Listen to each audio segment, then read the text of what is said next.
খুনি জিয়াউল হাসান আর ইনুরে হাত করা ছাড়া আদালতে যাওয়া, হাসি হাসি মুখ করে কথা বলা, ইনুর নাকি আবার গায়ে হাত দিবেন না বলে সেন্ড করে ওটা, এটা দেখাটা আমাদের জন্য বেশি অপমানের।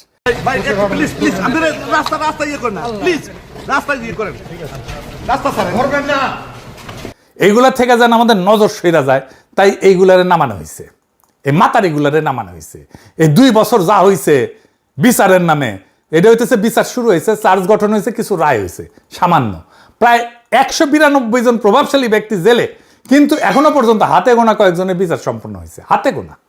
হাতে গুনতে পারবেন, কড়া গুনে বলতে পারবেন। অভ্যুত্থানের যেটা নৈতিক সমাপ্তি, বিচার সম্পন্ন করা, সেটা হয় নাই। আর যে হয় না এটা কেমভাবে বুঝেন? জিয়াউল হাসান হাসি মুখে হাত করা ছাড়া, ডান্ডা বেরি ছাড়া ট্রাইব্যুনালে হাজির দিয়ে ঘুরে বেড়াইতেছে।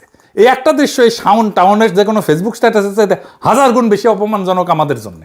এই দৃশ্যটাই আমাদের বিপ্লবের অসম্পূর্ণতার আসল ছবি, এটাই আমাদের জন্য অপমানজনক। কিন্তু এই রাজধানী কি চালাই যেতে থাকবে এরা, এই মাতারিগুলিয়া? না, এদের যেহেতু চিহ্নিত করা গেছে, এদের জন্য যথাযথ শাস্তির ব্যবস্থা করতে হবে। মাইয়া হয়েছে তো কি হয়েছে? ফ্রান্সে যে সমস্ত নারীরা নাজি অকুপেশনের সময় নাজিদের সাপোর্ট করছে, তাদের ফ্রেঞ্চরা একটা প্রকাশ্য শাস্তি দিত, নাম ছিল এপুরাসিও সোভাজ। ওই অর্থ হইতেছে বিচার বহির্ভূত শুদ্ধিকরণ। ফ্রান্স যখন নাজিদের বাহিনীর হাত থেকে মুক্ত হয়, তারপরে আনুমানিক 20,000 নারীর মাথা কামায় দেওয়া হয়েছিল। এই নারীদের বলা হতো লে তদু, মানে মুন্ডিতা নারীরা, মানে যাদের মাথা কামানো হয়েছে।